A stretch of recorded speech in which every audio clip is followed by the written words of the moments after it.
ఒక చిన్న ఆకుపచ్చ పక్షి దట్టమైన అడవిలో నివసించేది.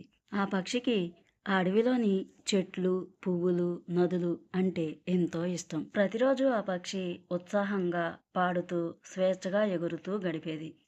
ఒకరోజు మబ్బులు గట్టిగా కమ్ముకొని పెద్ద వర్షం మొదలైంది. ఆ పక్షికి దగ్గరలో ఉన్న ఒక బొప్పాయి చెట్టు కింద ఆశ్రయం తీసుకుంది. ఆ బొప్పాయి చెట్టు తన వెడల్పైన ఆకులతో పక్షిని తడవకుండా కాపాడేందుకు ప్రయత్నం చేసింది. కానీ వర్షం మరింత కఠినంగా మారడంతో పక్షి పూర్తిగా తడిసిపోయింది. ఆ పక్షి చెట్టుతో ఇలా చెప్పింది: నేను వర్షానికి భయపడడం లేదు, కానీ ఈ చలి నన్ను అలసటకు గురిచేస్తుంది. అప్పుడు బొప్పాయి చెట్టు నెమ్మదిగా ఇలా సమాధానం ఇచ్చింది: చింతించుకు మిత్రమా, వర్షం తర్వాత ఆకాశం స్పష్టంగా మెరిసిపోతుంది. నువ్వు ఎప్పటిలాగే తిరిగి సంతోషంగా ఎగురుతావు. అప్పుడు ఆ పక్షి మృదువుగా నవ్వింది: నువ్వు చెప్పేది నిజమే. ఈ వర్షం కూడా నా జీవితంలో ఒక కథలాగా నాకు గుర్తుండిపోతుంది. ఆ తర్వాత ఆ వర్షం ఆగిపోయింది. ఆ పక్షి బొప్పాయి చెట్టుకు కృతజ్ఞతలు చెప్పి గాల్లోకి ఎగురుతూ తన పాటను కొనసాగించింది. ఫ్రెండ్స్, ఈ కథ నీతేంటో తెలుసుకుందామా? జీవితంలో ఎన్నో ఇబ్బందులు వస్తూ ఉంటాయి. అయినా ప్రతి సమస్య తాత్కాలికమే.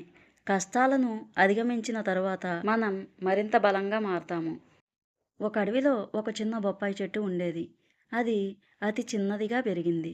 కానీ దానికి లేత ఆకులు, కొన్ని బొప్పాయి పండ్లు ఉన్నాయి. ఆ చెట్టు ప్రతిరోజు తనను ప్రేమించే పక్షులను చూడాలని ఆశపడేది. ఒకరోజు ఒక చిన్న పక్షి ఆ చెట్టుపైకి వచ్చి కూర్చుంది. అది చెట్టును గమనించి, నువ్వు ఇంత చిన్నగా ఉన్నావు, కానీ ఎంతో అందంగా కనిపిస్తున్నావు అని చెప్పింది.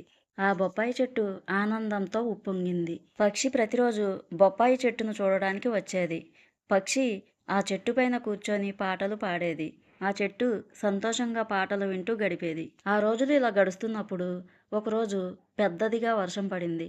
బొప్పాయి చెట్టు ఆ వర్షంలో పక్షికి ఆశ్రయం ఇచ్చింది. పక్షి కృతజ్ఞతతో చెట్టుతో మాట్లాడింది: నువ్వు చిన్నదిగా ఉన్నప్పటికీ తల్లి ప్రేమలా సహాయం చేశావు. అప్పుడు బొప్పాయి చెట్టు ఆ పక్షితో ఇలా అంది: సహాయం చేయడం కోసం ఎంత పెద్దదిగా ఉండవలసిన అవసరం లేదు. మన హృదయం బలంగా ఉంటే సరిపోతుంది. ఆ మాటలకు ఆ పక్షి చాలా సంతోషించింది. ఆ రోజు నుంచి పక్షి బొప్పాయి చెట్టుకు పాటలు పాడుతూ వినిపిస్తూ ఉండేది. ఫ్రెండ్స్, ఈ కథ నీతి ఏంటో తెలుసుకుందామా?